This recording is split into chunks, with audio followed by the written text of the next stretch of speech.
이 시간 하나님의 말씀을 찾아보겠습니다. 오늘 우리에게 주시는 하나님의 말씀은 신약성경 누가복음 8장 18절 말씀입니다. 우리 시간 다 같이 한 목소리로 누가복음 8장 18절 말씀 함께 읽도록 하겠습니다. 그러므로 너희가 어떻게 들을까 스스로 삼가라. 누구든지 있는 자는 받겠고 없는 자는 그 있는 줄로 아는 것까지도 빼앗기리라 하시니라. 아멘. 이제 담임 목사님께서 나오셔서 너희가 어떻게 들을까 스스로 삼가라, 이런 제목으로 하나님의 말씀 선포해 주시겠습니다.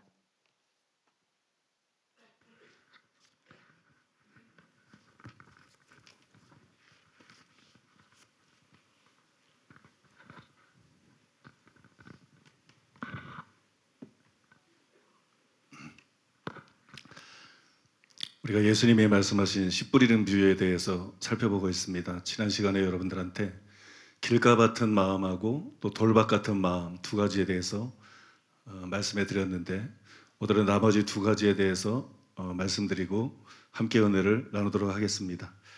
세 번째로 따라해 보겠습니다. 가시덤불과 같은 마음. 여러분이 여기 앉아 있다는 것은 여러분이 길가밭이 아니라는 것을 의미하는 것입니다. 길가밭은 복음을 드리려 하지 않습니다. 길가밭은 보통 교회에 나오지 않습니다. 물론 교회 안에도 길가밭 같은 사람들이 있어요. 길가밭과 굉장히 유사한 사람들이 있는데 그 사람들의 특징이 뭐라 그랬죠? 그 사람들의 특징은 구원론에 관심이 없는 것이다. 구원론에 관심이 없다는 것은 구원받지 못하고 종교생활을 한다는 거예요.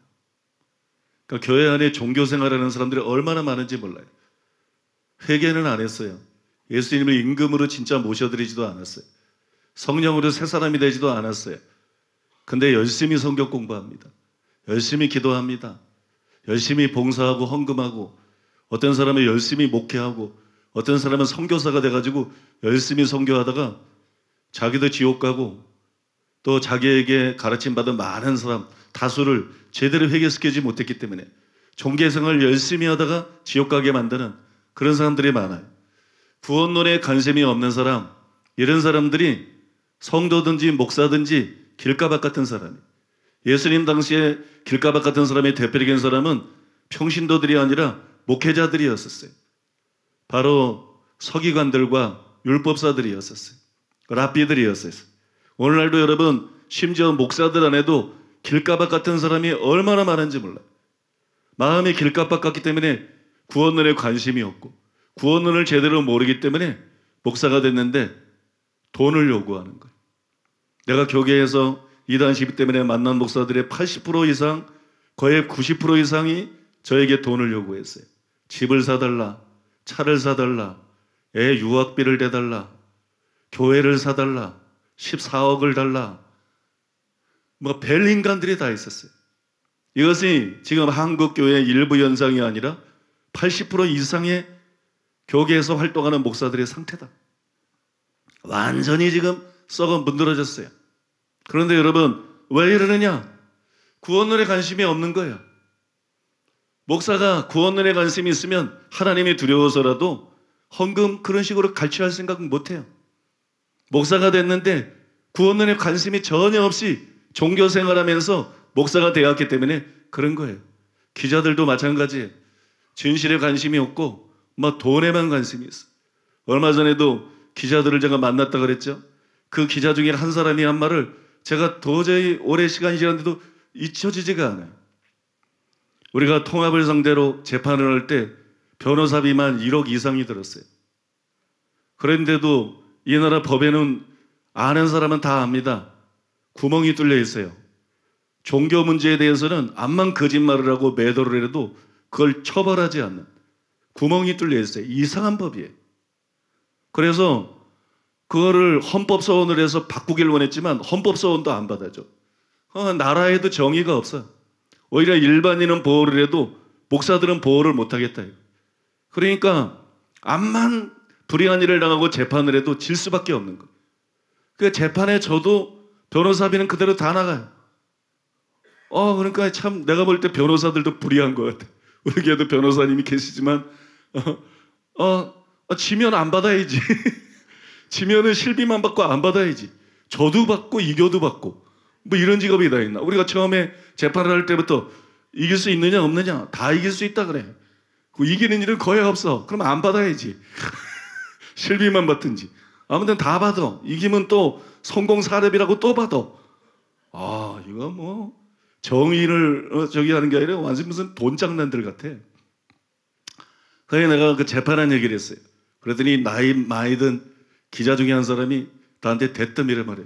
목사님, 우리 기자들을 위해서는 그렇게 돈 안 썼잖아요.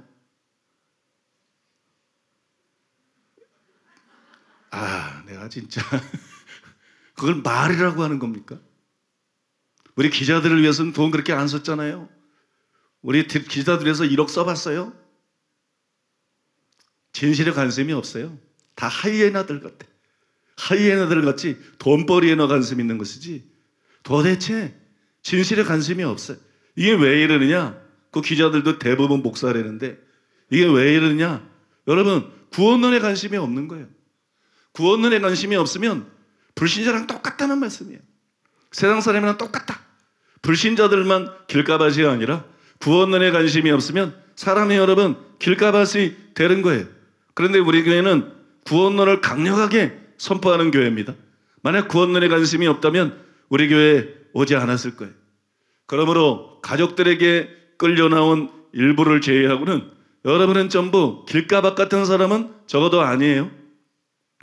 또 여러분은 돌밭과 같은 마음을 가진 사람도 아닙니다. 만약에 그랬다면 오랜 이단 시비로 인해서 얼마나 우리가 많은 핍박을 받고 불이익을 당하고 있어요. 그걸 피하기 위해서 여러분들이 다른 교회로 떠났을 거예요.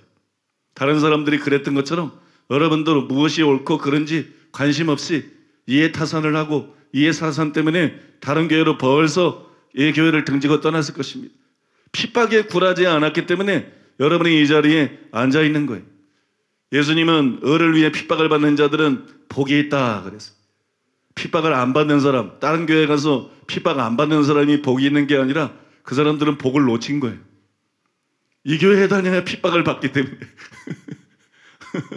그죠? 예수님이 그런 사람 복이 있다 그랬어요. 왜냐하면 하늘에서 상이 크다. 이 땅에서 핍박 안 받고 편하게 사는 것도 좋은 일이겠지만 핍박을 받는 사람들은 하늘에서 상이 크다는 거예요. 그래서 여러분 복이 있다. 예수님이 복이 있다는 사람이 실제로 복이 있는 줄로 믿습니다. 그래서 여러분들은 복이 있는 사람.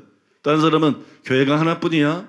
뭐 하려고 그 핍박을 받으면서 뭐 하려고 오해를 받고 손해를 당하면서 저 교회를 다니나 다른 교회 다니지 이럴지 몰라도 여러분 그게 지혜가 아니고 여러분처럼 여러분 믿음을 지키는 게 지혜인 것이 그리고 여러분이 진짜 복 있는 사람인 줄로 믿습니다. 그래서 이 자리에 계신 분들은 둘 중에 하나예요. 가시떨기 아니면 옥토 같은 사람들이. 여러분들이 옥토면 얼마나 좋겠어요. 다 옥토면. 여러분들이 길가는 아닙니다. 돌짝밭도 아닙니다. 근데 여러분은 미안하지만 둘 중에 하나예요.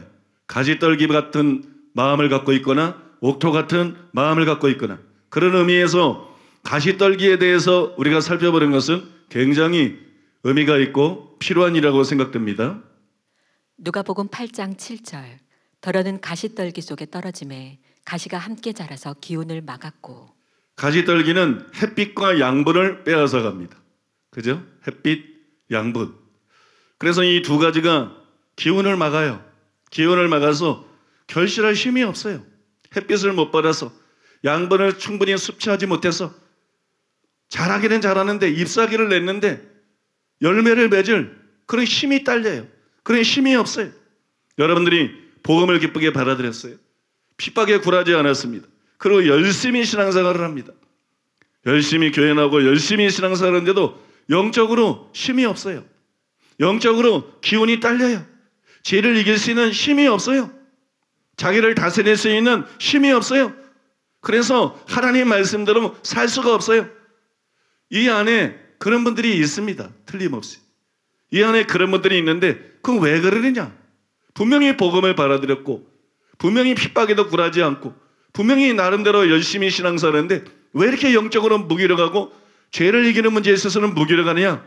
그 이유는 가시떨기가 마음속에 있기 때문이에요.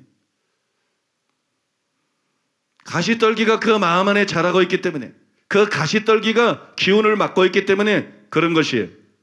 많은 이들이 가시떨기로 인해서 열심히 신앙생활을 하지만 말씀대로 살지 못합니다. 그래서 지옥에 갑니다. 열심히 믿고 지옥에 가요.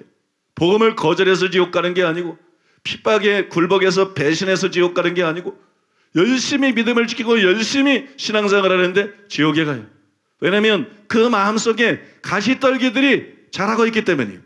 사람의 마음밭에는 3가지 가시떨기가 자라납니다. 누가복음 8장 14절.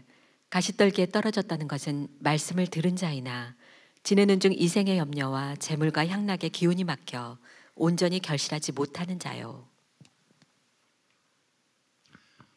이 말씀에 보면 첫 번째 가시떨기는 이생의 염려입니다. 두 번째 가시떨기는 재물이에요. 세 번째 가시떨기는 향락입니다. 답이 나오는 것 같죠? 이것 때문이에요. 열매 맺지 못하는 게 이것 때문이에요. 무기력한 게 이것 때문이에요. 마음속에 이생의 염려가 가득하면 무기력해집니다. 마음속에 재물에 대한 탐심이 들어오면 그 사람은 영적으로 무기력해집니다. 마음속에 정욕이 들어오면 그 사람은 영적으로 무기력해집니다. 이것이 가시떨기인데, 이 가시떨기에 대해서 간단하게 살펴보겠습니다. 우리는 관심이 없는 것으로 인해서 염려하지 않습니다. 여러분, 다른 아이들을 위해서 염려해 본 일 있어요? 거의 없어요. 다른 아이들이 뭐 공부를 잘하든지 못하든지 염려가 안 돼. 그죠? 바르게 살아가든지 비행을 저지르든지 염려가 안 돼.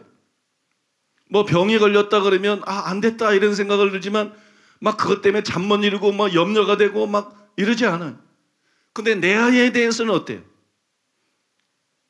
그 염려가 됩니다. 누가 시키지 않아도 염려가 돼요. 사람은 자기가 관심 가진 거에 대해서 염려하게 된 거예요. 이 세상의 염려가 왜 사람의 마음을 가시밭으로 만드느냐? 이 세상의 염려라고 하는 것은 이 사람의 관심이 세상이라는 거예요. 그의 관심이 내세에 있는 자는 세상 일로 인해서 깊이 염려하지 않습니다. 그닥 염려하지 않습니다. 또 기도로 하나님께 맡깁니다. 내가 세상 염려에 빠져서 살고 있다는 것은 내가 세상적이라는 거예요. 세상적이다. 세상적이기 때문에 세상 것이 커 보이고 세상 것이 중요하고 세상 것이 전부인 것처럼 세상 염려에 사로잡혀서 사는 거예요. 이런 세상 염려는 회개를 방해합니다. 아니, 하나님의 뜻대로 죄 때문에 근심해야 되는데 세상 염려가 가득하면 그거로 가득하기 때문에 회개가 불가능해져요. 그리고 하나님 말씀대로 사는 게 불가능해져요. 그래서 세상 염려는 사람의 영혼을 죽입니다. 고린도후서 7장 10절. 하나님의 뜻대로 하는 근심은 후회할 것이 없는 구원에 이르게 하는 회개를 이루는 것이요 세상 근심은 사망을 이루는 것이니라. 교회 다니는데 그냥 편하게 예수 믿는 사람들, 늘 웃고 늘 행복하고, 그거 가짜예요. 교회도 그런 교회가 있어요. 근심하는 게 없는, 그냥 늘 웃고 늘 즐겁고 무슨 사교단체처럼, 그거 가짜 교회예요. 진정한 신자들은 근심하게 돼 있어요. 하나님의 뜻대로 근심하게 돼 있어요. 죄 때문에 근심하게 돼 있어요. 자기 삶 때문에 근심하게 돼 있어요. 믿습니까? 자기의 영적 상태 때문에 근심하게 돼 있어요. 그 근심 때문에 회개를 하고 그 회개 때문에 사람들이 점점 변화되고 성장하는 것입니다. 여러분, 근심하는 신자가 정상적인 거예요. 세상 근심이 아니라 하나님 뜻대로 받은 근심.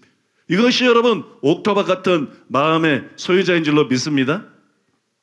또 재물에 대한 욕심은 하나님을 진정으로 섬기는 것을 불가능하게 만듭니다. 바울이 말한 대로 탐심은 우상숭배예요. 한 여자가 두 남편을 섬길 수 없는 것처럼 한 영혼이 두 신을 섬길 수 없어요. 재물은 사람에게 신이 될 수 있습니다. 재물은 사람에게 우상이 될 수 있습니다. 재물과 하나님을 섬기는 것은 불가능합니다. 마태복음 6장 24절. 한 사람이 두 주인을 섬기지 못할 것이니 혹 이를 미워하고 저를 사랑하거나 혹 이를 중히 여기고 저를 경히 여김이라. 너희가 하나님과 재물을 겸하여 섬기지 못하느니라. 하나님과 재물을 겸하여 섬길 수 없다. 부자 청년의 경우가 보여주는 것처럼 하나님과 재물을 겸하여 섬길 수 없습니다. 돈을 많이 갖고 있는 게 단순히 문제가 아니라 그 마음에 탐심이 가득한 거, 그 마음이 너무 인색한 거, 그 마음이 너무 이기적인 거, 이런 사람은 하나님을 진짜로 섬길 수 없습니다. 그게 사람의 마음을 망치는 거예요. 그 다음에 향락을 추구하는 것, 향락을 추구하는 것이 마음을 둔하게 만듭니다. 열매 맺지 못하게 만듭니다.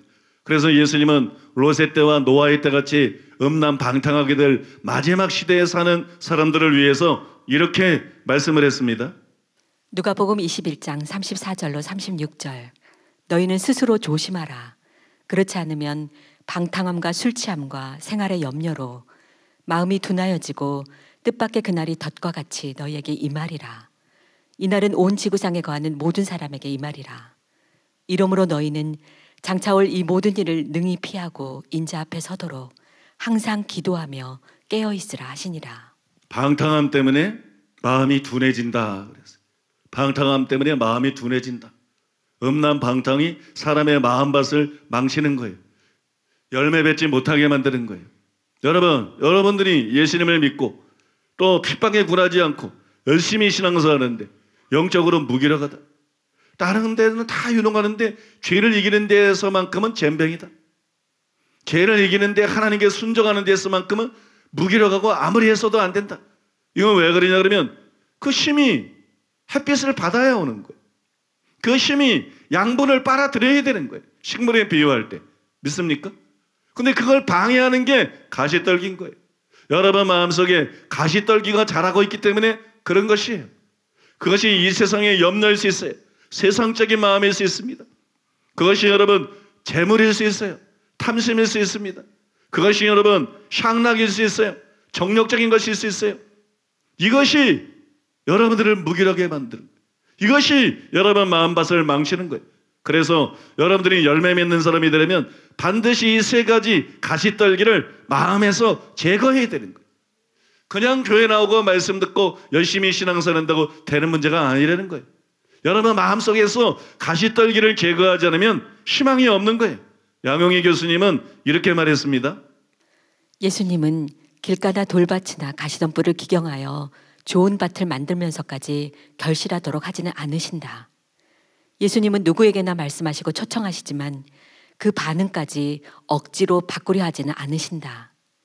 하나님의 계시의 은혜에 대한 반응은 각자의 몫이며 그 반응에 그들의 운명이 달려있다. 여러분 옳은 말이에요. 그러므로 가시떨기를 뽑아버리는 것, 자기 마음을 옥토로 만드는 것, 이거는 여러분 우리가 스스로 해야 될 일입니다. 믿습니까? 우리가 스스로 해야 될, 이게 다음 구절에도 잘 나타나 있습니다.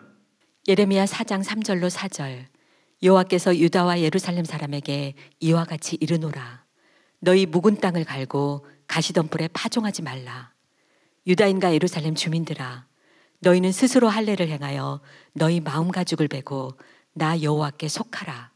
그리하지 아니하면 너희 악행으로 말미암아 나의 분노가 불같이 일어나 사르리니 그것을 끌 자가 없으리라.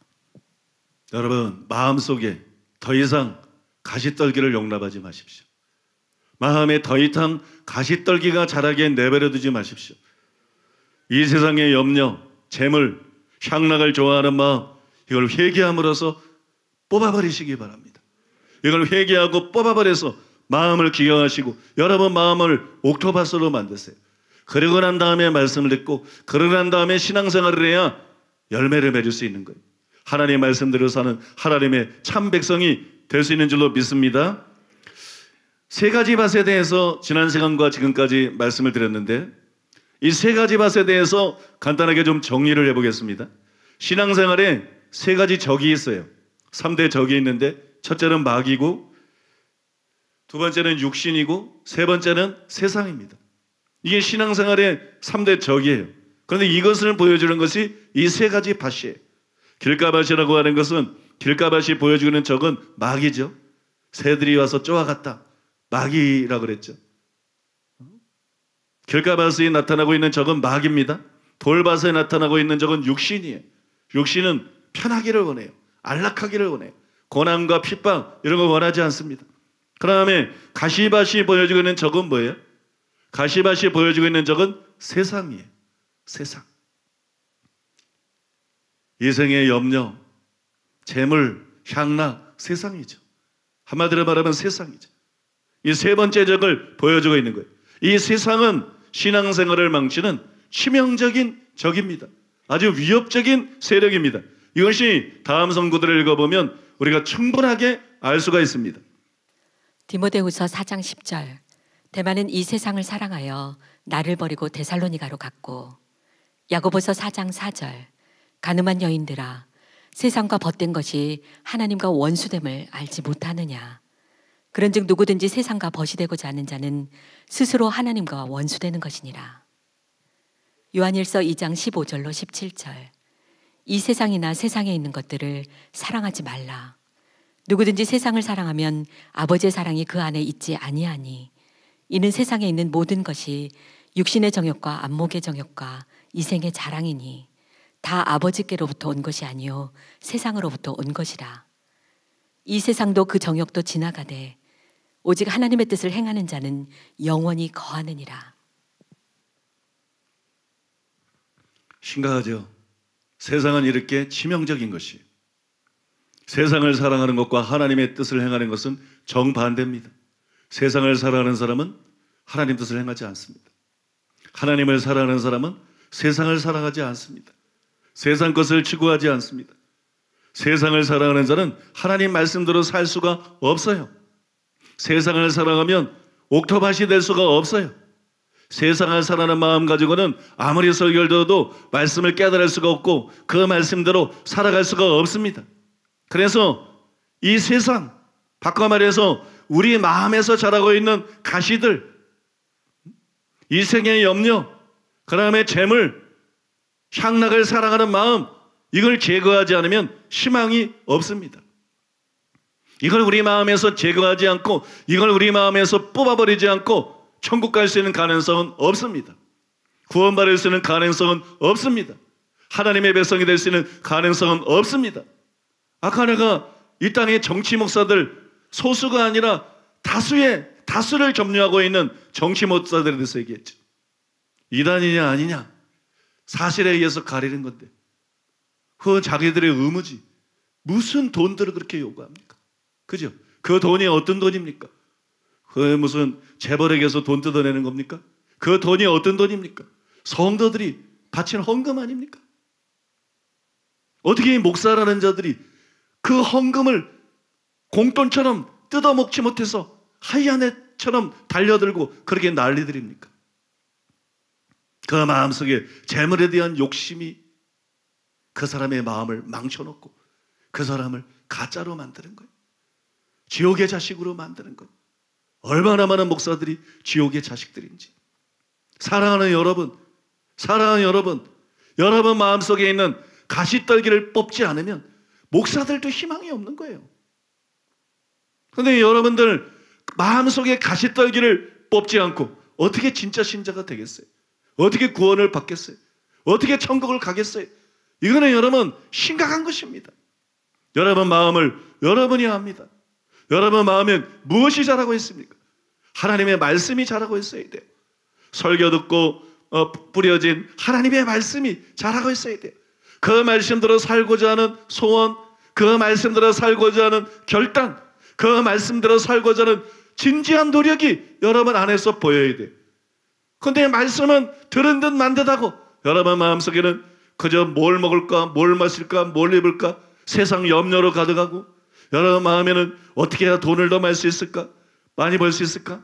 어떻게 해야 성공할 수 있을까?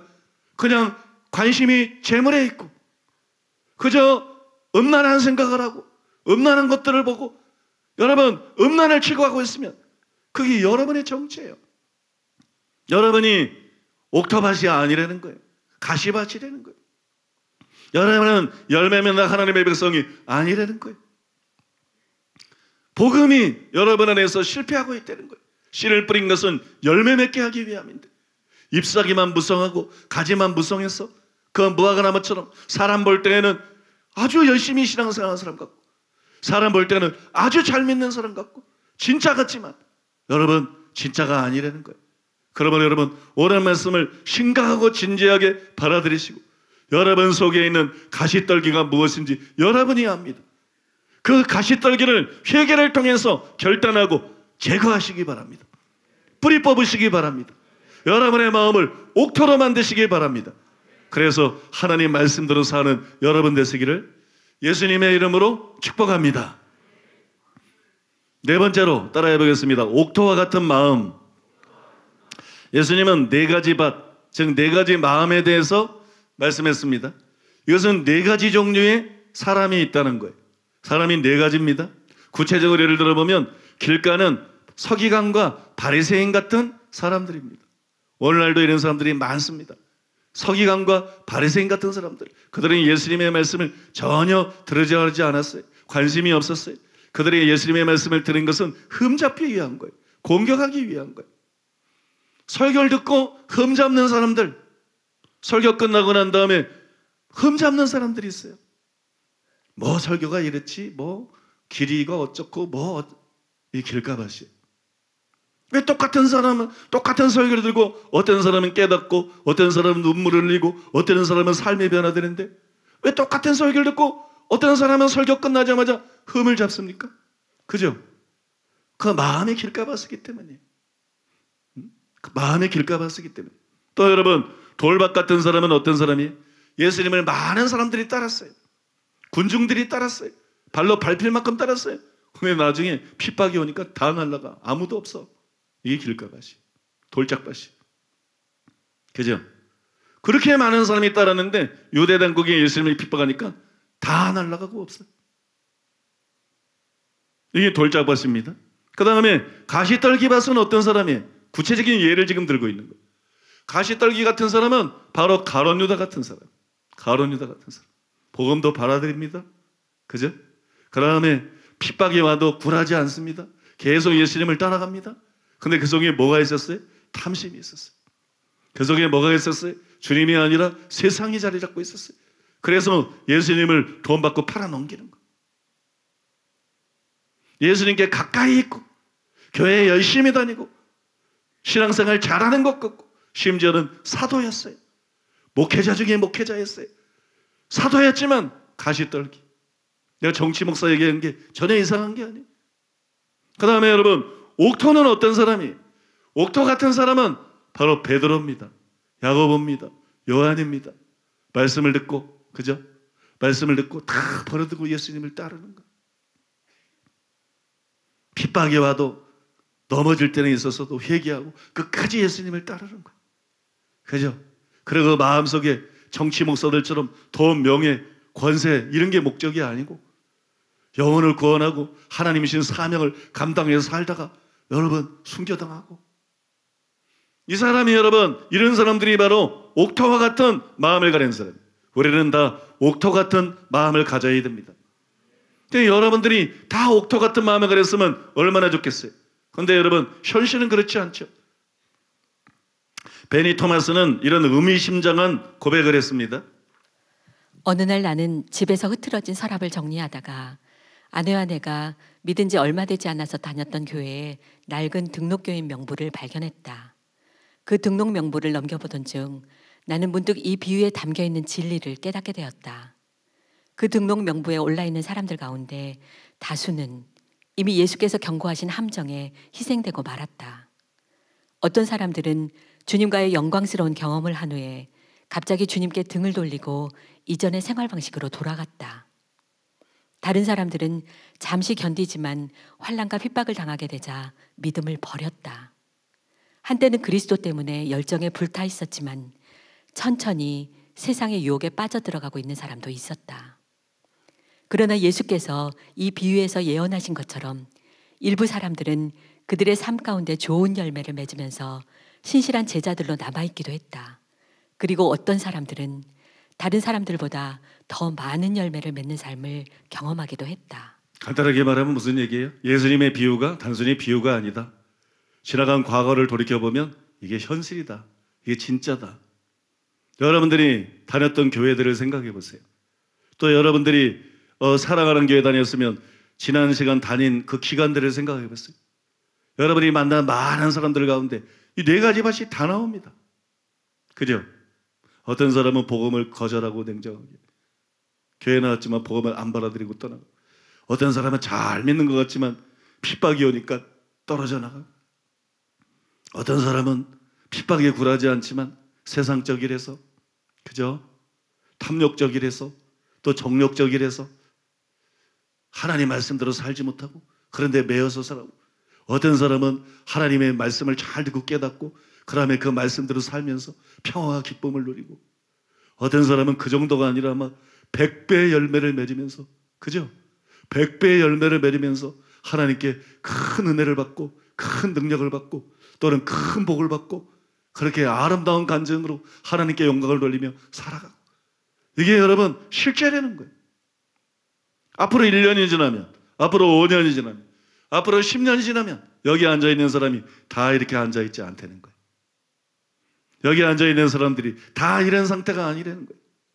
길가바 같은 사람은 떠날 것이고, 돌밭 같은 사람 핍박에 굴에서 넘어질 것이고, 가시밭 같은 사람은 여전히 변화되지 못하고 5년이 지나도 10년이 지나도 변화되지 못하고 전전긍긍하다가 비참하게 살아갈 것이고, 옥토밭 같은 사람은 하나님 말씀대로 살고 평강을 경험하고 기쁨을 경험하고 마음의 천국을 경험하고 열매를 맺으며 살 것이고. 믿습니까? 그러니까 여러분, 마음밭이 너무 중요한 것이에요. 지금 우리의 마음밭이 너무 중요한 거예요. 늦기 전에 마음을 고쳐 먹어야 되는 거예요. 마음을 바꿔야 되는 거예요. 마음을 새롭게 해야 되는 거예요. 늦기 전에 우리의 마음을 옥토밭으로 만들어야 된다는 것입니다. 누가복음 8장 15절, 좋은 땅에 있다는 것은 착하고 좋은 마음으로 말씀을 듣고 지키어 인내로 결실하는 자니라. 이게 옥토밭이에요. 우리가 우리 마음이 반드시 옥토가 되어야 되는데, 그러면 우리의 마음을 옥토로 만들려면 어떻게 해야 될까요? 먼저 우리는 비유의 뜻을 물은 제자들처럼 말씀에 관심을 가져야 돼요. 너무 놀라운 사실이, 목사들이 너무 성경에 관심이 없더라. 제가 여러분 예수님의 이름으로 말하지만 100% 진실을 말하는 것입니다. 내가 이단 시비를 많이 겪으면서 많은 교단의 사람들을, 목사들을 만나면서 깜짝 놀란 게, 뭐가 진짜 성경적인가? 관심이 없더라는 거예요. 뭐가 진짜 성경적인가? 뭐가 진리인가? 관심이 없더라는 거예요. 상당수의 목사들이.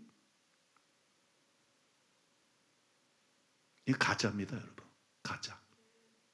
신자도 마찬가지. 신앙생활 하는데 뭐가 진짜 성경적인 것인가? 뭐가 진짜 진리인가? 관심이 없는 사람들이 많아요. 그냥 큰 교회 다니면 좋은 거고, 그냥 평판 좋은 교회 다니면 좋은 거고, 그죠? 무슨 성령의 역사가 뭐 요란하게 나타나는 교회 다니면 좋은 거고, 그냥 어울려 있으면 좋은 친구들이 있으면 좋은 거고, 프로그램이 좋으면 좋은 거고, 이성 없는 짐승 같은 사람들이 너무 많다. 그냥 좋은 게 좋은 거예요. 응? 짐승들처럼. 여러분, 성경에 관심을 갖지 않는 것, 진리에 관심을 갖지 않는 것, 이걸 버리지 않으면, 이걸 회개하지 않으면 절대로 옥토가 될 수 없어요. 교회를 선택할 때 이 목사가 설교하는 게 진짜 진리냐? 얼마나 재미있게 설교하느냐? 얼마나 지적이냐? 얼마나 감동적으로, 웅변적으로 설교를 잘하느냐? 이런 게 중요한 게 아니거든요. 이 목사가 설교하는 게 진짜 성경적인 복음인가? 진짜 성경적인 진리인가? 이게 교회를 선택할 때 제일 첫 번째 기준이 돼야 돼. 그런데 어디 사람들이 그런가요? 대부분 안 그래요. 대부분 안 그렇습니다. 여러분, 진리에 관심을 가지세요. 늦기 전에 성경을 사랑하세요. 성경에 관심을 가지세요. 진리에 관심을 가지세요. 제자들처럼, 비유의 뜻을 물은 제자들처럼 그들이 옥토밭이었잖아요. 하나님의 말씀에, 이 말씀의 진짜 의미가 뭘까? 이 말씀의 진짜 의미가 뭘까? 여기 관심을 가지고 진리를 사랑해야 그 사람의 마음이 옥토밭이 되는 것이에요. 그 다음에 우리는 하나님의 말씀대로 살기를 원해야 됩니다. 신현우 교수님이 이런 말을 했습니다. 비유 해석 또는 말씀 해석을 방해하는 요소들은 무엇일까? 이것은 앞에 8장 9절로 15절의 비유 해설이 잘 알려준다. 사탄에 의해 말씀을 빼앗기는 사람, 시험에 넘어지는 사람, 세상 걱정과 쾌락과 부에 넘어지는 사람은 비유, 즉 말씀을 바르게 깨닫지 못한다. 말씀을 바르게 이해하려면 좋은 마음이 필요하다. 이것은 성령 충만한 마음, 시험을 이기는 마음, 세상 걱정과 쾌락과 부의 유혹에 넘어지지 않는 마음, 인내심을 가지고 말씀대로 행하려는 마음이다. 이러한 마음으로 말씀을 읽을 때 말씀은 바르게 깨달아진다. 어떻게 성경주의를 해야 하는가? 여러 가지 학문적 방법론이 있지만 부차적인 것들일 뿐이다. 가장 중요한 것은 예수께서 지적하신 아름답고 탁월한 마음이다. 옥토밭은 말씀을 잘 깨닫고 그대로 지키는 마음이에요. 그죠? 깨달을 수 있는 마음이에요. 성경을 어떻게 해야 제대로 해석할 수 있는가? 말씀을 들을 때 어떻게 말씀을 들어야 제대로 말씀을 깨달을 수 있는가? 그거는 예수님의 씨 뿌리는 비유에 나타나 있다. 바로 옥토밭 같은 마음을 가져야 성경이 제대로 해석이 되는 것이다. 말씀을 제대로 깨닫고 이해가 되는 것이다. 옥토밭 같은 마음은 뭐냐? 하나님의 말씀대로 살고자 하는 마음이다. 간단히 말하면 그 얘기하고 있는 거예요. 하나님의 말씀대로 살고자 하는 마음이 있어야 성경이 제대로 깨달아지는 거지, 학자라 그래서 성경을 제대로 깨닫는 게 아니다. 믿습니까? 목사라 그래서 성경을 제대로 깨닫는 게 아니다. 하나님의 말씀대로 살려는 마음이 있어야 설교를 들어도 깨달아지는 거지, 목사라고 설교 듣고 깨달아지는 것도 아니고 똑똑하다고 설교 듣고 깨달아지는 게 아니다. 내가 하나님의 말씀대로 살려는 마음이 있어야 그게 옥토밭이고, 그래야 여러분 하나님의 말씀을 깨달을 수 있다는 거예요. 요한복음 7장 16절 17절에 보면 예수께서 대답하여 이르시되 내 교훈은 내 것이 아니요 나를 보내신 이의 것이니라. 사람이 하나님의 뜻을 행하려 하면 이 교훈이 하나님께서 왔는지 내가 스스로 말함인지 알리라. 하나님의 뜻대로 행하려 하는 자는 어떤 사람의 설교가 스스로 말하는 것인지 하나님께로부터 온 것인지 압니다. 여러분들은 제 설교가 스스로 말하는 것이 아니라 하나님께로부터 온 것을 알아요. 그래서 이 교회에 다니고 있어요. 왜 그러냐? 여러분은 하나님 말씀대로 살기를 원했어요. 복음에 대해서, 진리에 대해서 제대로 알기 전부터 하나님 말씀대로 살기를 원했어요. 죄를 이기기를 원했어요. 수많은 목사들이, 수많은 중직자들이, 수많은 신자들이 저의 설교를 듣고 이게 하나님께로부터 온 것인지 자기가 스스로 말하는 건지 몰라요. 왜냐하면 그들은 하나님의 말씀대로 살려고자 하는 진지한 결단이 없었어요. 그들은 그저 종교 놀이를 하고 있는 것이었어요. 그들은 죄에 대해서 관심이 없었어요. 죄와 싸우고 있지 않았어요. 죄를 이기기를 열망하고 갈망하지 않았어요. 그래서 여러분 모르는 거예요. 들어도 이게 하나님께로부터 온 말씀인지 아닌지 모르는 거예요. 하나님의 말씀대로 살고자 하는 결연한 의지를 가진 자라야 들을 귀가 열리고 보는 눈이 열리고 깨닫는 마음이 주어지고 이 설교가 하나님의 말씀인지 아닌지 분별할 수 있는 분별력이 생기는 거예요. 단순히 지식으로 분별하는 게 아니라 자신의 마음으로 분별하는 거예요. 영으로 분별하는 거예요. 여러분 믿습니까? 하나님의 말씀대로 살고자 하는 마음을 가진 사람만이 이 말씀이 진짜 진리인지 아닌지를 분별할 수 있는 것이고, 그래서 설교를 들을 때 사람의 말로 듣지 않고 하나님의 말씀으로 듣고 잘 깨닫고 은혜 받고 변화될 수가 있는 것입니다. 히브리서 기자가 경고한 완악한 마음이 뭐예요? 하나님 뜻이 뭔지를 알면서도 자기 고집대로 행하려고 하는 거, 이게 완악한 마음이죠. 반대로 여러분 옥토는 뭐겠어요? 하나님의 뜻에 복종하려는 마음이 옥토인 것입니다. 완악한 마음은 길가나 돌짝이나 가시밭을 말하는 거.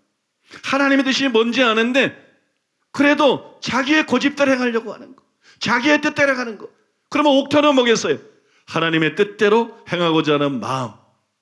여러분 하나님의 뜻대로 행하지 않은 마음을 가지십시오. 자기를 부인하고 하나님의 말씀대로 살고자 하는 마음을 가지십시오. 그래야 여러분 마음이 옥토가 되는 것이에요.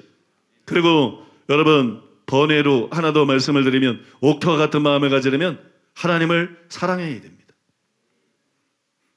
예수님 말씀에 의하면 옥토가 다 같은 게 아니에요. 왜냐하면 어떤 이는 30배의 열매를 맺는다. 어떤 이는 60배의 열매를 맺고 어떤 사람은 100배의 열매를 맺는다는 게 예수님의 가르침이에요. 옥토가 다 같잖아요. 그 옥토 중에 옥토가 있어요. 100배의 열매를 맺을 수 있는 마음이 있어요. 그런 마음은 어떤 마음일까요? 하나님을 뜨겁게 사랑하는 마음입니다. 이거는 하나님 말씀대로 살고자 하는 마음보다 더 수준이 높은 거예요. 하나님의 말씀대로 살고자 하는 마음을 가져도 옥토예요. 30배 열매를 맺을 수 있어요. 60배 열매를 맺을 수 있어요. 그러나 하나님을 뜨겁게 사랑하는 마음, 이거는 옥토 중에 옥토예요. 이런 사람은 100배의 열매를 맺습니다. 그런 의미에서 신현유 교수님의 해석은 상당히 의미심장한 것 같습니다. 이 비유는 신명기 6장 4절로 5절과 관련되는 것으로 볼 수 있다. 길가에 뿌려진 씨앗들은 마음을 다해 주를 사랑하지 못하는 자들을 가리키고, 바위 위에 뿌려진 씨앗들은 목숨을 다해 주를 사랑하지 못하는 자들을 가리키고, 가시 속에 뿌려진 씨앗들은 힘을 다해 사랑하지 못하는 자들을 가리키며, 좋은 땅에 뿌려진 씨앗들은 마음과 목숨과 힘을 다해 주를 사랑하는 자들을 가리킨다. 이 말씀이 이해가 되십니까? 신명기 6장 4절과 5절 그 위에 계속 보면 하나님의 말씀을 듣고 깨닫는 거하고 하나님을 사랑하는 거하고 연결을 시켜놨어요. 문맥에 의하면. 그래서 이 말을 하는 거예요. 길가밭은 뭐냐? 길가밭은 마음을 다해 주를 사랑하지 못하는 사람들이다. 그러니까 마음이 완전히 세상에 가 있는 거예요. 마음을 세상 것에 빼앗겨서 복음이나 예수님이나 진리에 대해서 아무 관심이 없는 거. 이게 길가밭이잖아요. 그 다음에 돌짝밭은 목숨을 다해 주를 사랑하지 못하는 자들이다. 돌짝밭은 핍박에 굴하는 것인데 바로 목숨을 다해 주님을 사랑하지 않기 때문에 목숨 보존하라고 배신하는 거 아니겠어요? 가시떨기에 떨어진 씨앗들은 힘을 다해 하나님을 사랑하지 않는 자들이다. 힘을 다하여, 이게 성경에 따른 말씀들에 보면 재물을 들여서 하나님을 사랑하는 걸 말합니다. 재물에 대해서 아낌없이. 거기에 재물이 나오잖아요. 그래서 이렇게 연결을 시킨 거죠. 그러니까 좋은 땅에 뿌려졌다고 하는 것은 하나님을 마음과 목숨과 힘을 다해서 사랑하는 사람을 가리킨다. 이게 옥토다. 상당히 재미있는 해석이에요. 상당히 일리가 있고 주목할 만한 가치가 있는 해석인데, 하나님을 사랑하는 것은 단지 감성적인 게 아니에요. 하나님을 사랑하는 것은 의지적인 것입니다. 요한복음 14장 15절, 너희가 나를 사랑하면 나의 계명을 지키리라. 요한일서 5장 3절, 하나님을 사랑하는 것은 이것이니 우리가 그의 계명들을 지키는 것이라. 그의 계명들은 무거운 것이 아니로다. 그러므로 하나님을 사랑해야 마음이 말씀을 잘 깨닫고 순종할 수 있는 옥토가 되는 거예요. 하나님을 사랑하는 마음이 우리 마음을 옥토로 만듭니다. 자기를 사랑하는 마음, 세상을 사랑하는 마음, 돈을 사랑하는 마음, 쾌락을 사랑하는 마음, 이런 게 마음을 망쳐요. 하나님을 사랑하는 마음은 우리의 마음을 부드럽게 합니다. 하나님을 사랑하는 마음은 우리의 마음을 옥토로 만듭니다. 저는 여러분, 김옥경 목사님이나 우리 교회 좋은 많은 성도님들이 그런 예들이 될 수 있다고 생각해요. 가장 거룩한 사람들이 누굽니까? 가장 하나님의 말씀대로 사는 자들이 누굽니까? 결국은 하나님을 뜨겁게 사랑하는 사람들이, 하나님을 뜨겁게 사랑하는 사람들. 어제 제가 설교 준비하면서 교회에 있다가 435 모임이 끝나고 이제 요새 동삼이라고 하는 자연산 더덕 구하는 게 하늘의 별 따기 없어요. 겨울이라서 없는데 그거를 수소문해가지고 진짜 어렵게 구했어요. 그거를 까가지고 주스를 만들어가지고 이제 435 그 대표적인 사역자 몇몇 사람을 불러가지고 한 잔씩 대접을 했어요. 나중에 김옥경 목사님 들어왔어요. 김옥경 목사님 들어와서 그런 얘기를 하더라고. 제가 무슨 암인지는 잊어버렸는데 3기 암 환자가 있는데 그 3기 암 환자가 기도를 받고 병원에 가서 검사를 했는데 깨끗이 치유가 됐다. 완전히 치유가 됐다. 뭐 그런 것도 있고, 방금 전에 올라오기 전에 중국에서 4.3 모임에 참석한 성도들이 있는데 두 사람의 귀가 열렸다. 듣지 못하는 두 사람의 귀가 열렸다. 또 하나 재미난 얘기를 하더라고요. 어떤 사람을 위해서 어젠데 어떤 사람을 위해서 안수 기도를 하는데 막 두들겨 패더래. 김옥경 목사님 막 때리더래. 그래서 보니까 귀신 들린 사람. 그래서 기도를 하고 예수님의 이름으로 대적해서 귀신이 떠나갔어요. 귀신이 떠나가고 그 사람이 정신이 멀쩡하게 돼가지고 그 나중에 이제 고백을 하는데 김옥경 목사님을 죽이고 싶었대. 김옥경 목사님 죽이고 싶었대. 그 다음에 나도 죽이고 싶었대. 나는 왜 끌어들여? 한 사람만 죽이지. 난 435도 아니고. 날 왜요? 날 죽이고 싶대. 왜냐하면 진리를 전하기 때문에. 그게 참된 진리라는 걸 이제 알았다고. 진리를 전하고 있기 때문에 나를 죽이고 싶었대. 마귀가 얼마나 날 죽이고 싶고, 얼마나 죽이고 싶으면 통합이나 교단들을 해서 우리 이단으로 막 때리고 말도 새빨간 거짓말로 일어날 수가 없는 일인데, 그죠? 우리가 뭘 이상한 얘기하는 게 뭐 있어? 저거보다 훨씬 성경적인데. 얼마나 마귀가 죽이고 싶으면 그런 모든 일들을 벌이겠어요. 그냥 막 죽이고 싶었대. 귀신이 떠나가고 정신이 멀쩡해지고 난 다음에 자기 그 잘못을 회개하고 그 다음에 교회에 어제 등록했다 그러더라고. 교회 등록해서 이제 앞으로 사역자들이 계속 기도해 준다. 그래 보니까 김옥경 목사님도 이제 더 사역이 활성화되도록 하나님의 능력이 더 현저하게 나타나도 보니까 지금 며칠째 금식하고 있더라고요. 금식하면서 기도하고 요즘에는 개인을 위해서 치유를 위해서 기도를 안 했었는데 이제부터 개인을 위해서 치유를 위해서 직접 기도를 하고 그렇게 사역을 하겠다. 뭐 그랬는데 여러분 기도해 주시기 바랍니다. 금식하면서 기도하는 김옥경 목사님을 위해서도 여러분 기억하시고 김옥경 목사님의 건강과 영역을 위해서 기도하고 사역자들을 위해서 기도하고 435 모임을 통해서 수많은 기적이 일어나고 여러분 부흥이 일어나고 그래서 많은 영혼들이 구원받는 역사가 일어나도록 여러분 기도하시기 바랍니다. 중보하고 기도해 주시고 또 열심히 참석하시고 많은 환자들도 어떤 때 보면 어떤 때는 기적이 별로 안 일어나. 내가 왜 그럽니까? 그거 물어보면 진성호 목사님이 가끔 나한테 그러니 환자들이 중환자들이 별로 안 옵니다. 와야 고치든가 말든가 하지. 맨날 왔던 사람이 꼭 다 낫는 건 아니잖아요. 이것도 치유도 길가 돌짝 가시 옥토 이런 게 있는 거거든요. 어떤 사람은 한 번 기도하면 확 낫는 사람이 있고 어떤 사람은 그냥 두고두고 기도해도 안 낫는 사람이 있고 그죠? 그렇잖아요. 그죠? 그러니까 새로운 환자들을 자꾸 모시고 와야 병자가 낫는데 새로운 환자들을 안 모시고 오니까 우리게 음해가 많이 당해가지고 아니면 막 그냥 전국에서 몰려올 텐데 그렇게 자발적으로 오는 사람이 적으니까 그래서 그런다고 그러더라고요. 여러분 환자들도 적극적으로 모시고 오시고 그죠? 병원에 환자가 와야지. 병원에 환자가 와야 고치지. 네, 여러분 많이 모시고 오시고 그렇게 하시기를 바랍니다. 사랑하는 여러분 하나님을 사랑하는 사람이 되십시오. 하나님을 사랑하는 마음을 부어달라고 기도하십시오. 성령이 그것을 부어주십니다. 그건 성령의 열매입니다. 내 힘으로 안 된다고 절망하지 말고 여러분 성령의 열매를 구하십시오. 성령으로 말미암아 하나님의 사랑을 내 마음에 부어달라고 기도하십시오. 하나님을 사랑하는 자가 되십시오. 그래야 길가밭이 변화가 됩니다. 돌짝밭이 변화가 되고 가시밭이 변화가 되고 옥토 같은 마음이 됩니다. 마음을 다하고 목숨을 다하고 뜻을 다하고 힘을 다하여 하나님을 사랑하는 것을 통해서 우리의 마음이 변화되고 우리의 삶의 변화가 되고 우리의 미래가 변화가 될 줄로 믿습니다. 이제 결론을 말씀드리겠습니다. 씨 뿌리는 자의 비유에 나오는 씨 뿌리는 자는 1차적으로는 예수님을 가리킵니다. 이것은 가라지 비유에 잘 나타나 있습니다. 마태복음 13장 37절 대답하여 이르시되 좋은 씨를 뿌리는 이는 인자요. 그죠? 씨 뿌리는 자는 바로 예수님이십니다. 다음으로 제자들이에요. 왜냐하면 예수님은 자신이 전한 것과 똑같은 것을 전파하라고 제자들을 둘씩 짝지어서 파송하셨기 때문에 씨 뿌리는 자는 두 번째로는 제자들입니다. 마지막으로 씨 뿌리는 자는 바로 저와 여러분들이에요. 저도 지금 씨를 뿌리고 있는 거.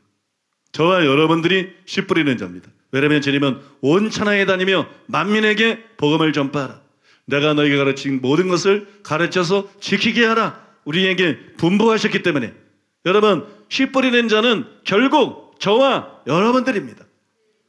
예수님이 지금 씨를 뿌리고 계시지 않아요. 사도들이 지금 씨를 뿌리고 있지 않습니다.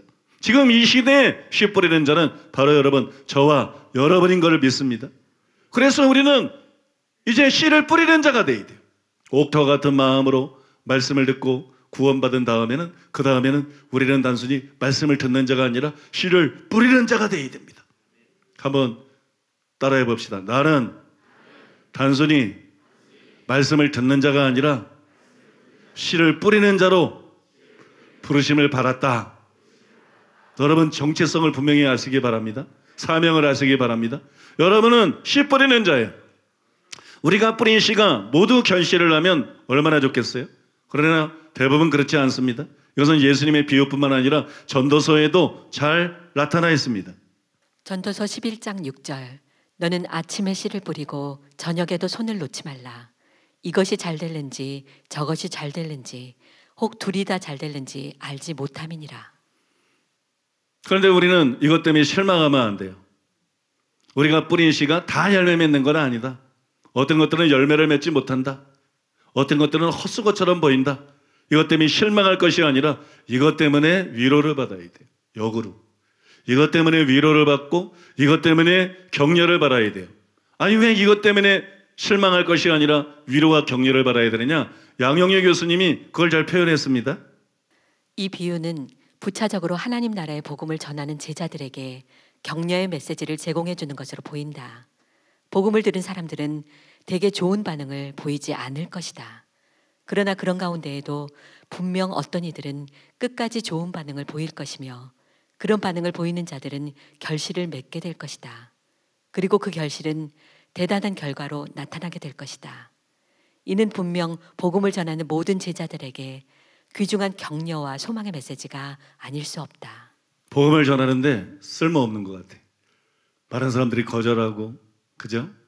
또 교회에 따라 나왔다가 더 변덕 떨고 안 나오고, 핍박이 오면 신앙생활 잘하고 잘 자랄 것 같다가 또 막 굴복하고, 교회 나왔는데도 세상적이고 변화가 되지 않고, 그러면 힘이 빠져요. 그런데 오히려 격려를 받아라. 그게 자연스러운 것이다. 그게 당연한 것이다. 예수님이 말씀을 전할 때도 그랬다. 예수님이 씨 뿌리는 자의 비유는 예수님의 설교에 대한 사람의 반응. 예수님이 직접 설교해도 그런 사람들이 있었다. 바울이 직접 설교해도 그런 사람들이 있었다. 그런데 그런 사람들만 있는 것은 아니다. 옥토박 같은 마음을 가진 사람이 분명히 있다. 우리가 전하는 복음을 통해서 영생을 얻는 사람들이 분명히 있다.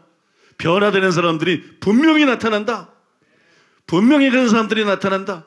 그러나 자기가 변화될 뿐만 아니라 이제 복음을 전하는 자가 돼서 씨 뿌리는 자가 돼서 많은 영혼들을 구원하는 자가 분명히 나타난다. 우리가 거두는 열매 속에는 단순히 열매가 아니라 그 안에 씨가 있고 그 안에 얼마나 많은 열매들이 있는지, 그를 통해서 얼마나 많은 열매들이 맺혀질 수 있는지 우리는 계산하지 못한다. 믿습니까? 이런 사실을 기억하고 격려를 받으려는 거예요. 위로를 받으려는 거예요. 소망을 가지려는 거예요. 헛된 것이 아니다. 반드시 옥토박 같은 사람이 있기 때문에, 길가박 같은 사람 때문에 좌절하지 말고, 돌짝박 같은 사람 때문에 좌절하지 말고, 가시박 같은 사람 때문에 좌절하지 말고, 반드시 옥토박 같은 사람들이 여기저기 있다. 그들은 들을 것이다. 그들은 깨달을 것이다. 그들은 변화될 것이다. 그들은 우리가 복음을 전해주기를 기다리고 있다. 그들을 구원하는데 하나님의 우리를 사용하실 것이고 하나님이 기뻐하시고 하늘의 상급을 예비해 주실 것이다. 여러분 이걸 믿으시기 바랍니다. 이건 분명한 사실이기 때문에 이걸 믿으시고 격려를 얻으시기 바랍니다. 실제로 예수님은 씨 뿌리는 비유를 통해서 케네스 에긴 목사님을 격려했어요.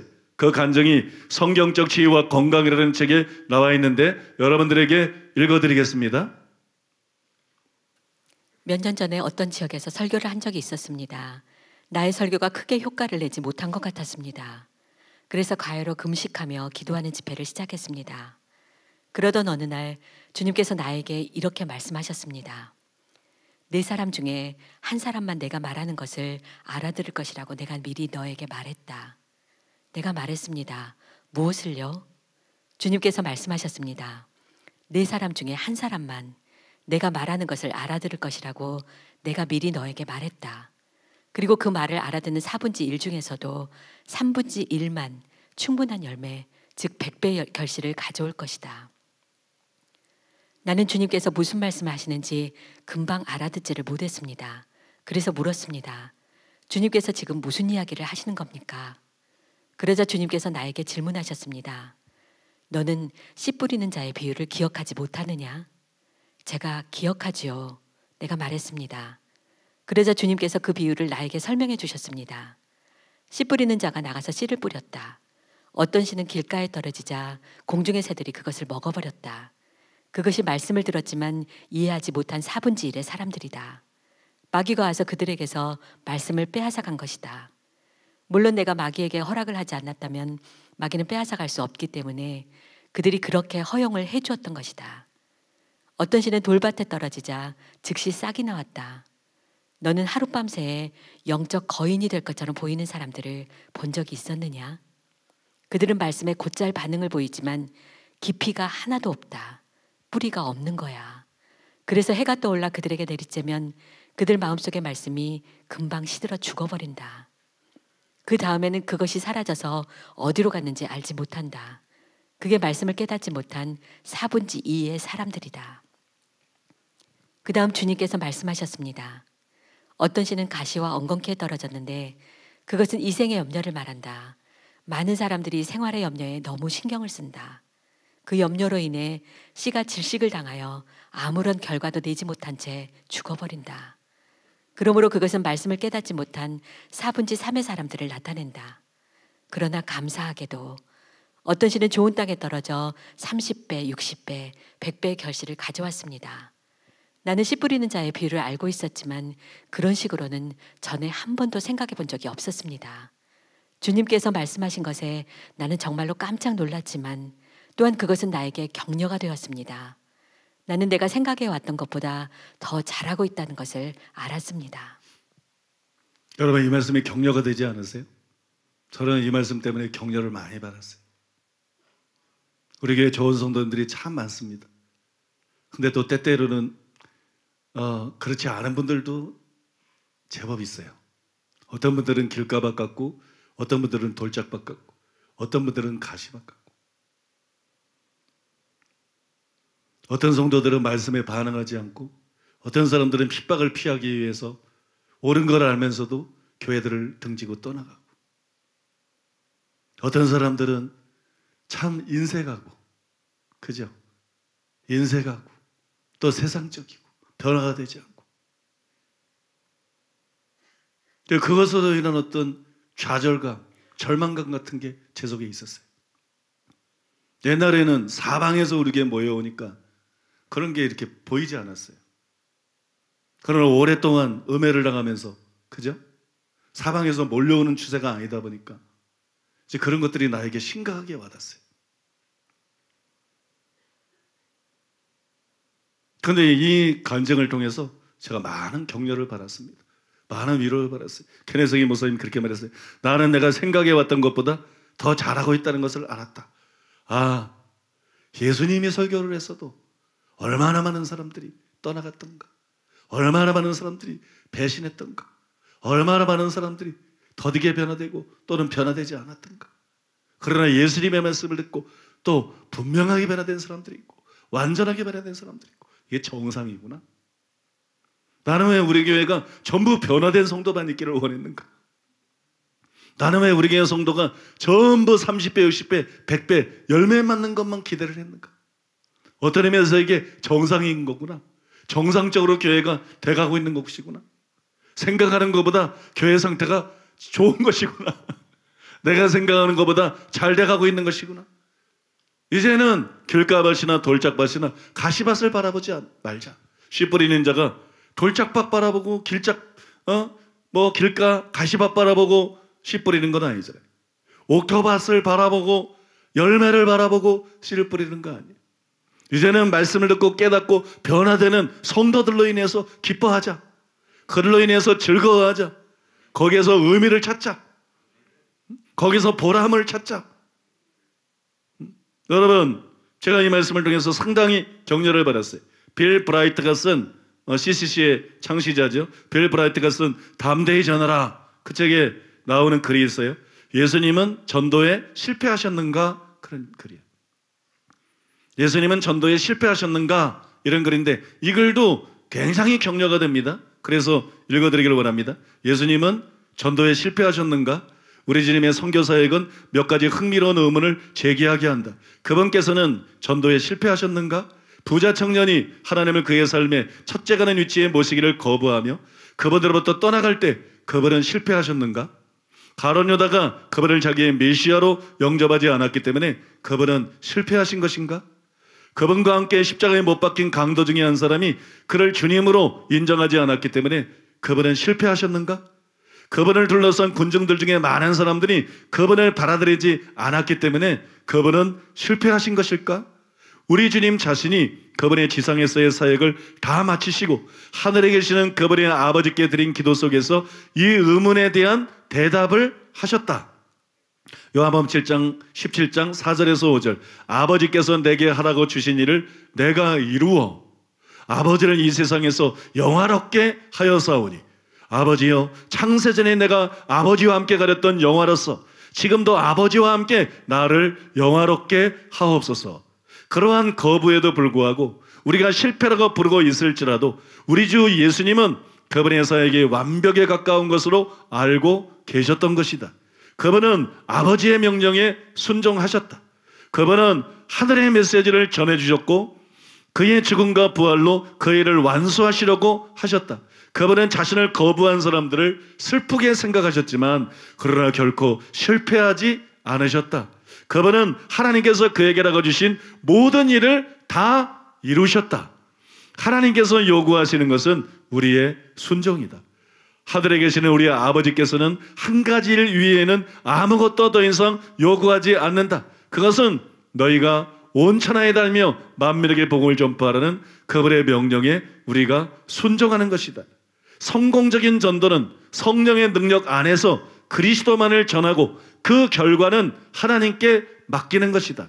예수께서는 그분의 사역에서 결코 실패하지 않으셨다. 그분은 아버지께서 그분에게 하라고 명령하신 모든 일을 다 이루셨다. 마찬가지로 우리가 참된 사랑과 불쌍히 여기는 마음으로 말씀을 전하고 하나님께서 원하신 대로 순종한다면 우리는 결코 실패하지 않은 것이다. 우리는 복음을 전할 때 여러분 순종하면 되는 거예요. 하나님의 말씀에 순종하면. 결과에 따라서 하나님이 우리에게 요구하는 것은 순종이지 하나님께서 우리에게 요구하는 것은 성공이 아니다. 이게 참 중요한 것 같아요. 전도를 하든지 목회를 하든지 어떤 사역을 하든지 하나님께서 우리에게 요구하는 것은 순종이지 하나님께서 우리에게 요구하는 것은 성공이 아니다. 하나님은 순종의 잣대로 사람들을 재어보시지 성공의 잣대로 사람들을 평가하지 않으신다.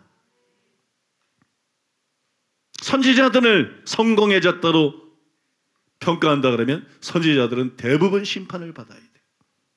그들은 대부분 배척을 당하고 대부분 박해를 당하고 대부분 비참하게 죽었기 때문에.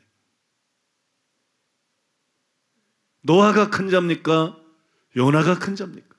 요나는 하룻길을 외쳤는데 전 도시가 큰 성이 회개했습니다. 노아는 100년가량을 외쳤는데 단 한 사람도 회개하지 않았습니다. 분명히 여러분 노아가 더 큰 자일 것입니다. 요나보다. 천국에서는 노아가 비교할 수 없이 큰 자일 거예요. 하나님이 요구하는 것은 순종이지 하나님이 요구하는 것은 성공이 아니다. 그런데 우리는 하나님을 섬긴다 그러면서 하나님을 위해 일한다 그러면서 순종하는 데서 만족하지 못하고 자꾸 성공의 잣대로 우리 사역을 평가하려고 그래요. 그래서 실망합니다. 그래서 좌절합니다. 그래서 절망합니다. 나에게도 그런 것이 있다는 걸 알았어요. 하나님은 내가 성공하기를 단순히 원하는 게 아니라 순종하기를 원하신다. 여러분 하나님께 순종하시기 바랍니다. 성공할까 실패할까 효과가 있나 없나 다 잊어버리시고 하나님께 순종하시고 하나님이 복음을 전하라 그랬으므로 복음을 전하시기 바랍니다. 씨 뿌린 자의 사명을 감당하시기 바랍니다. 여러분이 깨닫고 아는 복음과 진리를 다른 사람들과 나누시기를 바랍니다. 제가 지난해부터 마음속에 품고 있었던 것이 있습니다. 새성전에 들어가면 전 교인들에게 전도 대상자 4명씩 써내게 해서 교회적으로 전도하기 시작해야 되겠다. 범교회적으로 이제는 전도를 해야 되겠다. 왜 4명이냐고요? 밭이 4가지니까. 한 사람 전도하는 게 작은 게 아니에요, 여러분. 한 사람만 전도하면 교회가 배가가 되는 거예요. 한 사람만 전도하면 교회가 배가가 되고 엄청난 힘을 갖게 되는 거예요. 1년에 한 사람만 전도해도, 혹은 6개월에 한 사람만 전도해도 교회가 배가 되는 거예요, 여러분. 이게 결코 작은 일이 아니에요.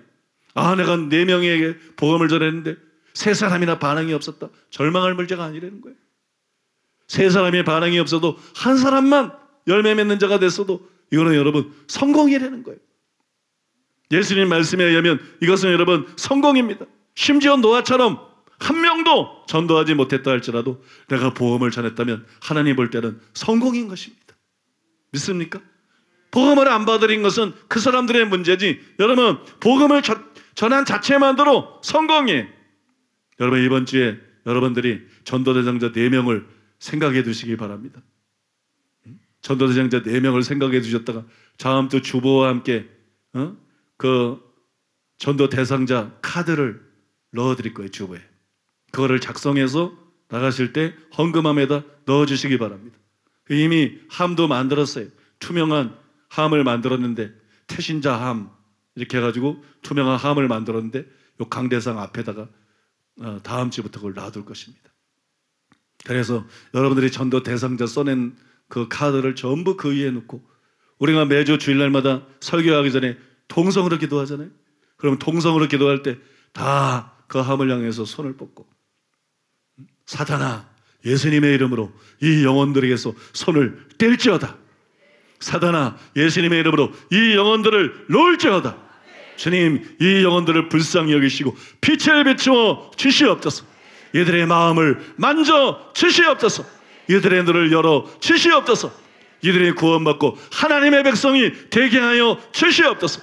이들에게 다가갈 때 주님 살아가는 성도들에게, 씨 뿌리러 나가는 복음 전하러 나가는 성도들에게 성령을 부어 주시옵소서. 하늘로부터 임하는 지혜를 부어 주시옵소서. 할 말을 주시옵소서. 능력으로 덧입혀 주시옵소서.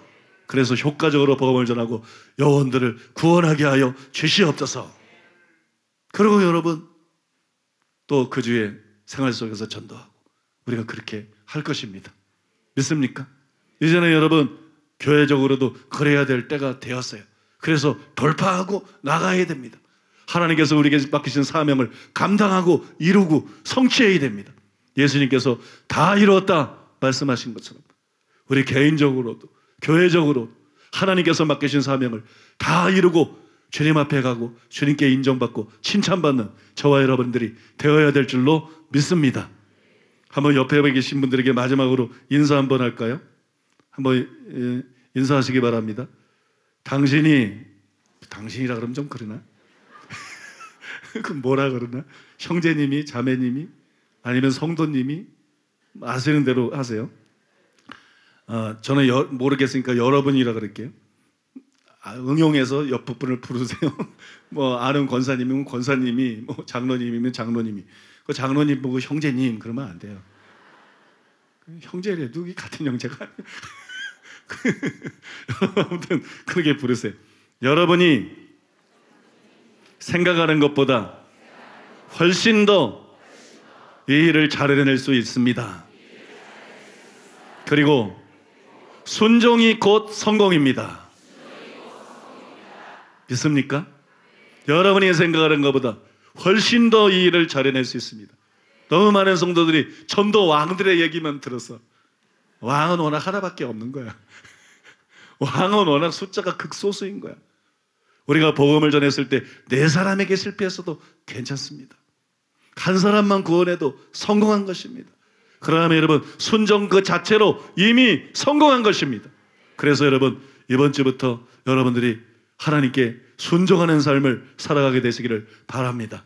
우리 들은 말씀 기억하면서 하나님 앞에 기도하겠습니다. 통성으로 기도하겠습니다. 올려드립니다.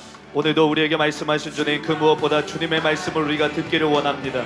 주님의 말씀을 듣고 지키는 자가 되기를 원합니다. 우리로 주님의 말씀 앞에 서는 자가 되게 하여 주시옵소서. 주님, 우리가 주님의 말씀을 사모합니다. 주님, 우리가 주님의 말씀으로 나 자신을 채우기를 원합니다. 우리로 하나님의 말씀에 특별히 하나님께서 우리를 구원하신 그 역사 가운데 관심을 갖게 해주신 것을 감사합니다.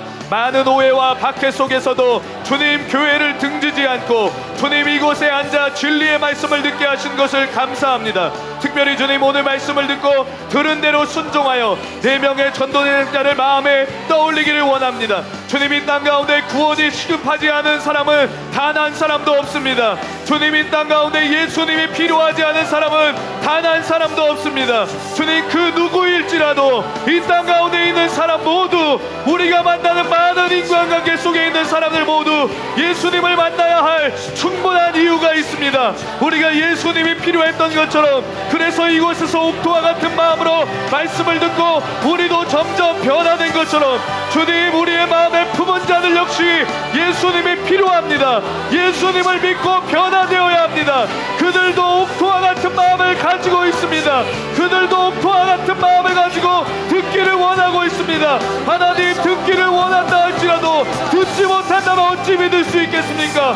전파하는 자가 없다면 어떻게 들을 수 있겠습니까? 우리가 예수님의 마음을 가지고 가게 하여 주시옵소서. 예수님의 마음이 어디를 향하고 있는지 그 마음을 가지고 그들에게로 가게 하여 주시옵소서.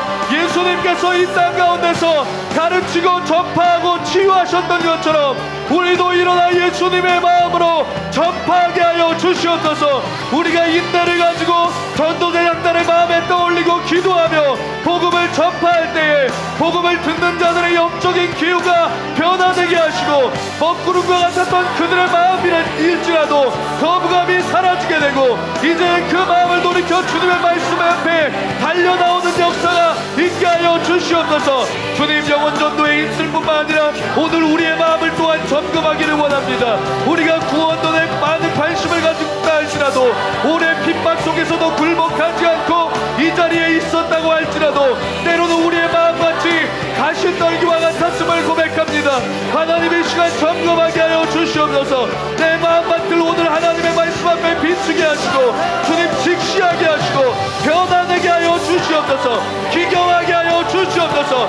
주님, 우리가 하나님의 말씀대로 사는 것이 그리스도인이라면 당연한 것인데 하나님을 아는 백성은 강하여 용맹을 떨치고 말씀이 우리의 삶에서 꽃 피우고 열매 맺어야 하는 것이 그리스도인의 모습인데 어느 순간 우리가 영적인 무기력 가운데 빠져서 아니라면 나태하며 하나님의 말씀대로 살지 못했던 모습을 보이진 않았습니까? 주님, 우리의 관심이 이 생에 대한 것, 눈에 보이는 것에 머물러서 세상의 염려와 근심으로 정작 삶에서 열매 맺지 못하는 그런 모습을 보이지 않았습니까? 이제 말씀 앞에 우리를 비추어 봅니다. 이제 말씀 앞에 우리를 점검합니다. 재물에 마음을 두었던 것을, 욕심으로 탐심으로 가득했던 것을 회개합니다. 향락으로 마음이 둔하여졌던 것을 회개합니다. 우리의 가십떨기를 제거하기를 원합니다. 가십떨기를 뽑아버리게 하여 주시옵소서. 묵은 땅을 기경하게 하여 주시옵소서. 우리의 마음을 회개하며 기경하게 하여 주시옵소서. 내 마음에 있는 가십떨기, 세상의 염려와 재물에 대한 사랑과 향락을 쫓았던 마음을 뽑게 하시고 기경하게 하시고 옥토가 되게 하여 주시옵소서. 옥토가 되게 하여 주시옵소서. 주님, 세상이나 세상에 있는 것에서 돌아서고 그것을 뽑아버려야만 진짜 하나님을 향한 사랑이 우리 속에 거할 수 있습니다. 세상을 향한 사랑이 우리 안에서 제거되지 않고는 결코 하나님을 진실로 사랑할 수 없습니다. 오늘 우리의 세상 사랑을 버리게 하여 주시옵소서. 오늘 우리가 세상에 있는 것들을 향한 사랑을 여전히 가지고 있었다면 지금 이 시간 버리게 하여 주시옵소서. 우리의 마음을 기경케 하여 주시옵소서. 옥토와 같은 마음을 가지고 말씀을 듣고 그 말씀대로 살아가는 하나님, 세상 사랑과 관심을 버리고 하나님의 말씀대로 살고자 하는 관심과 열망과 결단과 하나님 진지한 노력들이 우리 안에 일어나게 하여 주시옵소서. 주님, 오늘도 우리가 진리에 대해 마음을 여는 자들이 되게 하여 주시옵소서. 진리를 들을 수 있는 자, 진실로 그 진리를 마음 가운데 심어 열매 맺을 수 있는 자, 오늘도 우리가 진리를 옥토와 같은 그 마음으로 받아들일 수 있는 자가 되게 하여 주시옵소서. 그래서 주님, 진리를 아는 것에서 멈추는 것이 아니라 진실로 그 말씀이 30배, 60배, 100배의 열매를 거두도록 말씀을 지켜 행하는 자들이 되게 주시옵소서. 옥토와 같은 마음을 가지기 위해 주님, 우리가 아버지를 더욱 사랑하기를 원합니다. 우리의 하늘아버지 되시는 그 주님을 사랑하기를 원합니다. 지금보다 더 뜨겁게 사랑하기를 원합니다. 절실하고 간절하게 주님을 부르기를 원합니다. 우리가 할 수 있는 모든 힘을 다해, 마음과 목숨과 힘을 다해 하나님을 사랑하게 하여 주시옵소서. 그래서 우리가 옥토 중에 옥토가 되기를 원합니다. 100배의 열매를 거두기를 원합니다. 하나님 100배의 열매를 거두게 하여 주시옵소서. 하나님의 말씀에 대하여 주님 비추고 변화되고 변화되는 옥토가 되게 하시고, 아버지께 순종하고 순종하는, 또한 세상에서 승리하고 승리하는 하나님 옥토가 되게 하여 주시옵소서. 그래서 주님, 우리의 삶으로 전하기를 원합니다. 진짜 그리스도인이 어떤 사람인지, 진짜 그리스도인의 부끄럽지 않은 인생을 우리가 삶으로, 그 삶이 편지가 되고 그 삶이 그리스도의 향기가 되게 하여 주시옵소서. 우리의 변화받은 삶이 능력이 되어 전도하게 하여 주시옵소서. 우리가 이 일에 순종하기를 원합니다. 우리의 입술을 벌리기를 원합니다. 우리의 발걸음을 걸어 나가기를 원합니다. 하나님이 이 일에 순종케 하여 주시옵소서. 결과를 두려워하지 말고 하나님 순종하여 나아가게 하여 주시옵소서. 주님, 우리에게 말씀하여 주심을 감사합니다. 순종이 성공입니다. 우리는 이 일을 잘 해낼 수 있습니다. 이 말씀에 순종하여 우리의 마음에 전도 대상자를 떠올립니다. 두려워하지 않고 오직 순종하길 원합니다. 우리의 마음 가운데 우리 주변의 전도 대상자를 향한 사랑과 불쌍히 여기는 마음이 일어나게 하여 주시옵소서. 식어진 구력의 열정이 불붙게 하여 주시옵소서. 부흥의 바람이 불게 하여 주시옵소서. 부흥의 강물이 흘러넘치게 하여 주시옵소서. 하나님 아버지, 담대하게 전하는 교회가 되게 하시고 결코 한 영혼이라도 포기하지 않는 하나님의 사람들이 되게 하여 주시옵소서. 진리로 옥토와 같은 마음으로 하나님 관심을 가진 그 성도들이 모이게 하신 것을 감사합니다. 이 교회를 세워주신 것을 감사합니다. 담임 목사님을 통해 진리의 말씀을 주신 것을 감사합니다. 성령이 역사하신 것을 감사합니다. 우리를 채워주심을 감사합니다. 오늘도 말씀으로 기도로 우리를 기경케 하심을 감사합니다. 주님, 우리의 기도를 들으시고 마음을 새롭게 하신 주님을 찬양합니다. 주님, 홀로 영광받아 주시옵소서. 이 모든 것을 예수님의 이름으로 기도드렸습니다. 아멘.